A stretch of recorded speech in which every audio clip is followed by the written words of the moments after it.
السلام عليكم، كيف دايرين؟ لاباس؟ نتمنىكم يا ربي تكونوا كاملين على خير وبخير. مرحبا بكم في قناتي وقناتكم سما سيمون جيرماني ايس. في الفيديو ديال اليوم غندي لكم واحد الوصفه طبيعيه كتختلف بتاتا عن الوصفات اللي كنقدم لكم دائما. هذه وصفة طبيعية لهذا الوقت اللي كيتبدل فيه الجو من دافئ لبارد، مرة كيكون بارد مرة كيكون دافئ. الناس كيتعرضوا لنزلات ديال البرد، كيمرضوا، كيولي عندهم كحة، كيولي عندهم ضيق في التنفس.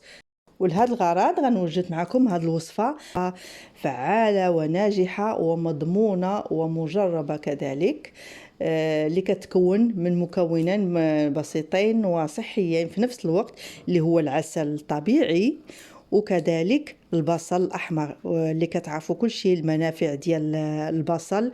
هو كيساعد على رفع المناعة ومضاد حيوي 100%. والعسل اللي هو غني عن التعريف اللي منافعه العديدة كذلك. هنا أول شيء كناخدو بصلة حمراء، تكون حمراء ما تكونش بيضة. هذيك البيضة ما كتكونش فيها الفعالية ديال هاد البصلة الحمراء. كنقيوها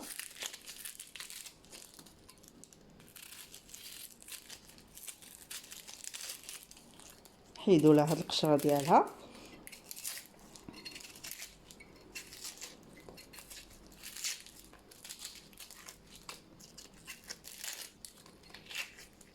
صافي ونغسلوها. صافي هنا ملي كنغسلوها مزيان غنجيب هاد الحكاكه وهاد الاناء وغادي نحكها مزيان حتى كنحصلوا على داك السائل ديالها. صافي نبقى مستمره نحكها حتى كنحصل على داك السائل ديالها اللي غادي نحتاجوه في هاد الوصفه.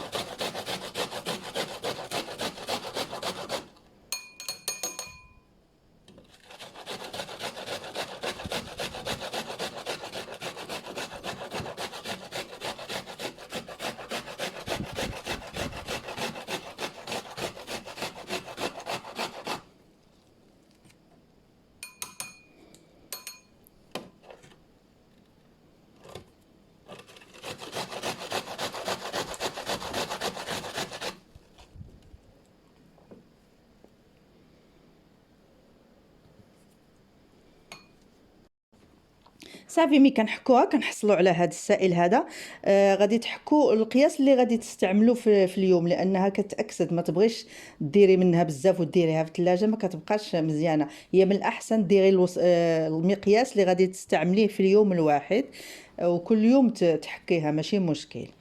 هيا كما شفتوا هي كتطلق في هذا السائل ديالها.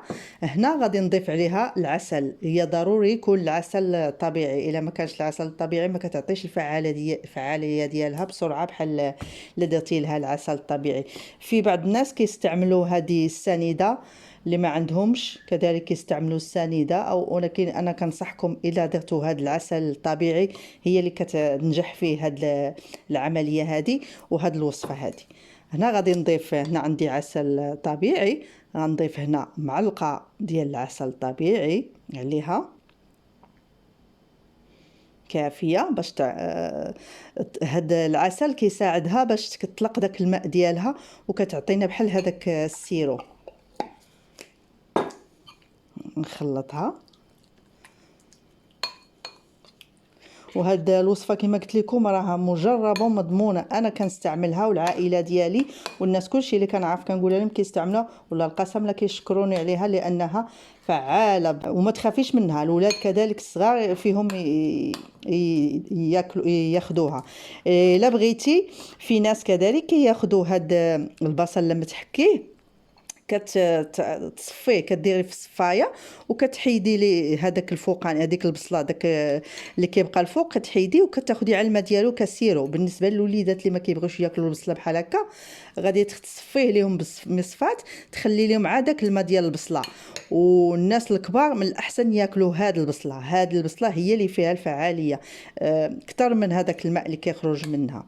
هي كليها كامله كتعطي الفعاليه احسن. وانا قلت لك تصفيها بالنسبه للوليدات اللي ما كيبغيوش ياكلوا هيك يحسوا بالبصله هكا كياكلوا فيها، من الاحسن تصفيها لهم. صافي دابا هذه غنخليها تقريبا شي ربع ساعه او 20 دقيقه. غادي تطلق لينا الماء ديالها بزاف، وديك الساعه فينا نعودو نستعملوها في 3 مرات في اليوم باش كتعطي الفعاليه ديالها.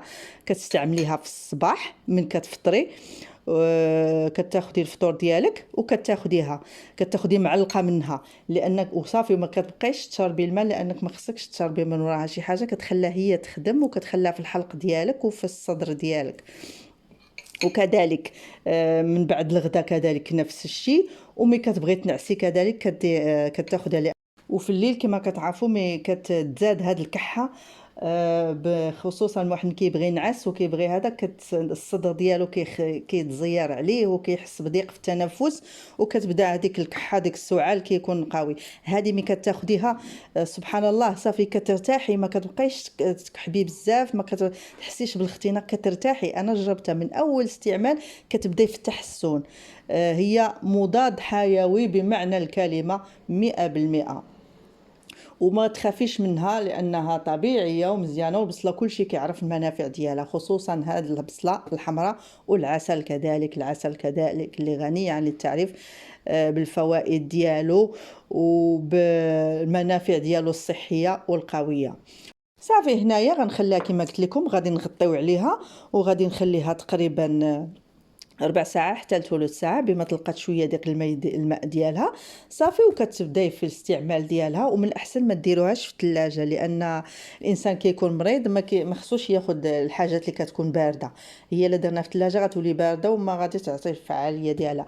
احسن تبقى بلا ثلاجه وتستعملها فقط يوم واحد، والنهار الثاني كذلك تستعملي وحده اخرى، تحكي بصله اخرى، ما تخليهاش حتى اليوم الثاني. صافي هنا ملي كدوز تقريبا خليتها هنايا ربع ساعه صافي. كنحصلوا على هذا السائل هذا. ها هي طلقات لينا السائل ديالها، ومازال قد ما خليتيها كتزيد تطلق هذاك السائل ديالها اللي هو الانتيبيوتيك الفعال 100%. وكما قلت لكم الا بغيتو تصفيوها للوليدات كتصفيو فقط هذاك السائل، كتصفيو وتعطيوه للوليدات، والناس الكبار ياكلوها احسن كامله بها وبالسائل ديالها، راه كتكمل الفعاليه ديالها فيها كامله. من اول استعمال كتشافيك من السعال وكتطرد البلغم وكتنظف لك الرئه، وكذلك كتحميك من الاصابه من العدوى. نتمنى هذه الوصفه صحيه طبيعيه تجربوها، ولا جربتوها ما تنساوش ديروا لايك وشاركوا الفيديو مع الاهل والاحباب ديالكم، واللي ما مشتركش كذلك في القناه يشترك. الى هنا الفيديو ديالي كيكون وصل النهايه ديالو. الى فيديو قادم بحول الله، مع السلامه.